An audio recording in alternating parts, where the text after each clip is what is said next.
Histoire de Marseille, c'est le podcast qui parle des petites histoires comme de la grande histoire de Marseille. Bienvenue à tous les amateurs d'histoire éclairante. Aujourd'hui, nous allons remonter le temps pour découvrir comment Marseille, la cité phocéenne, a embrassé la révolution électrique.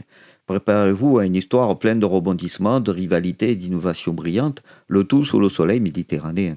Avant l'arrivée du gaz et de l'électricité, Marseille, comme beaucoup de villes, vivait au rythme du soleil. Marseille n'était pas pour autant désorganisée. Il était interdit d'aller la nuit sans lumière après l'heure de la retraite sonnée à Sauveterre, les Accoules, sous peine d'une amende de 5 sous. Le roi Soleil, Louis XIV, nomme en 1667 Larigny, lieutenant du prévôt de Paris. Ses consignes sont netteté, clarté et sûreté. Il va organiser l'établissement des lanternes. Il en existait dès 1662 à chaque extrémité de rue et au milieu. Le roi promulgue un édit le 17 juillet 1697, édit du roi pour l'établissement des lanternes dans les principales villes du royaume. Mais Marseille refuse. Monsieur de Pontchartrain envoie un mémoire estimatif en quelques mots d'explication. Une grande part de la ville de Marseille étant occupée par des pêcheurs, matelots et autres gens de mer, artisans, paysans, auxquels l'usage des lanternes est absolument inutile, car jamais il n'a été connu qu'il ne soit commis de vol en ces quartiers. On a du mal à le croire. En 1699, la ville accepte de payer des lanternes prévues et fabriquées, mais ne les installe pas. En 1767, un arrêt du conseil municipal crée un service de guet. La lumière devient une nécessité.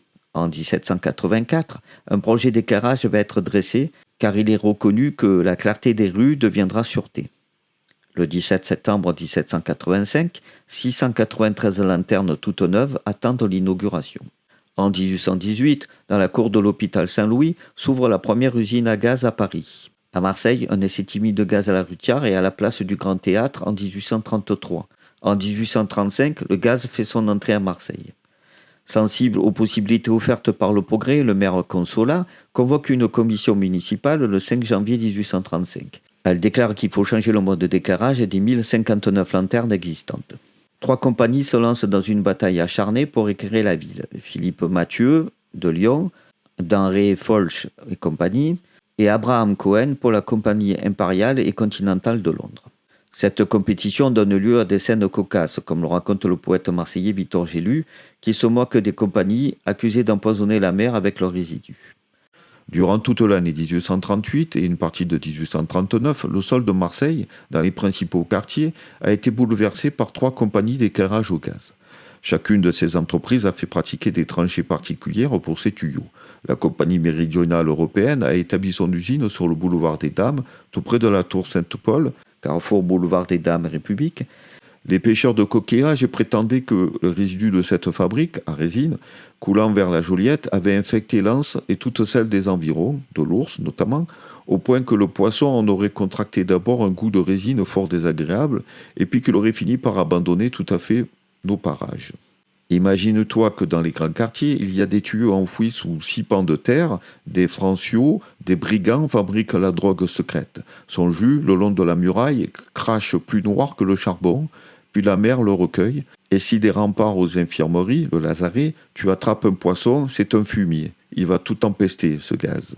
L'usine de la compagnie européenne était à côté de la tour Sainte-Paul, nous l'avons dit. L'usine était comprise dans le quadrilatère rue Malaval, boulevard des Dames, rue de la Joliette. L'usine de la compagnie continentale de Londres, Abraham Cohen, était établie au quartier du Rouet, mitoyenne du cimetière juif. Un peu plus loin, sur le terrain de M. Domas, se situait l'usine des messieurs Denré et Folch, rue Gazde du Midi. L'usine de la compagnie provençale, Félix Lopez, reprise par M. André, se trouvait entre la place Castellane et l'usine de la Traverse des Juifs. Celle de M. Ferraud, cadet de la compagnie marseillaise, était située au Prado, rue Liandier, boulevard du Rouet, traverse du gaz. En 1854, le traité avec la compagnie continentale étant arrivé à son terme, le maire, Honorat, prit des renseignements. Le banquier Mires entra en lice et obtient le monopole du gaz à Marseille pour 50 ans. Malgré les critiques et les difficultés techniques, le gaz s'impose progressivement. Les becs de gaz remplacent les lanternes à huile et de nouvelles applications voient le jour, comme le moteur à gaz. Le monopole de 50 ans accordé à Mires, expirant en 1907, va retarder d'autant l'électrification de Marseille. Ainsi, la ville d'Aubagne est éclairée en 1892 depuis quelques mois, bien avant Marseille, à l'électricité.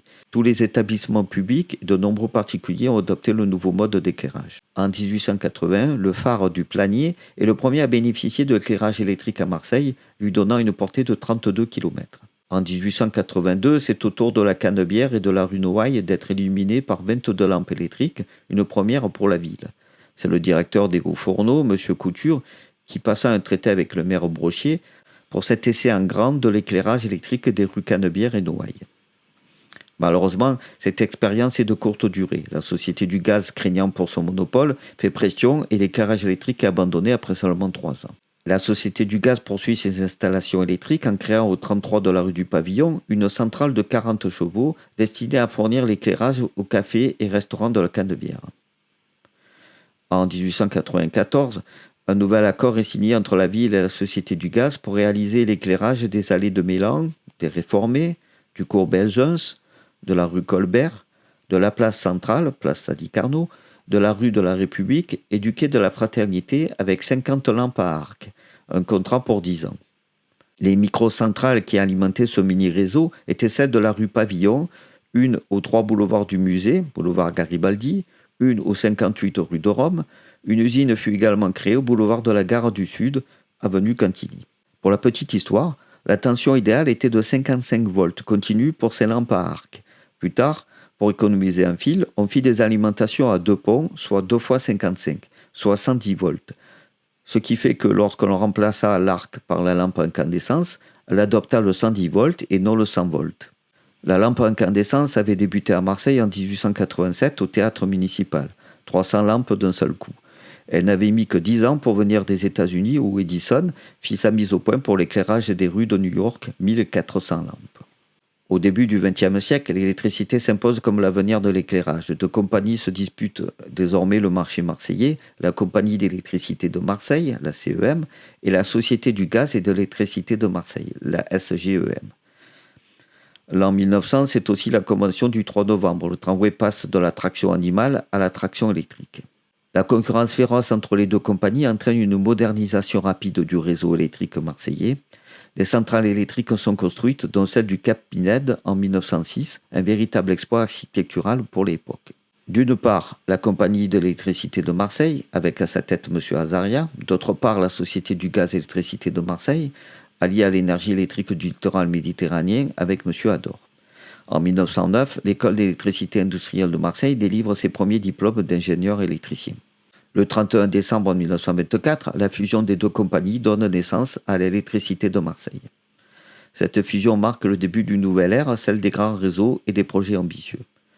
On compte 5 380 lampes en 1925, 19 000 en 1929, 26 640 en 1938. Le réseau électrique marseillais se développe en faisant un des plus beaux réseaux d'Europe, de l'avis de tous les spécialistes. Inspiré par les travaux d'Henri Carvin, l'électricité née d'une lampe à huile, chronique marseillaise dans le bulletin d'électricité du 3 juin 1984, cet épisode nous a permis de retracer l'incroyable aventure de l'électrification de Marseille. De la peur ancestrale de l'obscurité à l'émergence d'un réseau électrique moderne, nous avons vu comment la lumière a progressivement conquis la cité phocéenne, façonnant son paysage urbain et ses modes de vie. C'est la fin de notre voyage au cœur de l'électrification marseillaise. J'espère que cette plongée dans le passé vous a éclairé. C'est le cas de le dire. À bientôt pour une nouvelle découverte historique.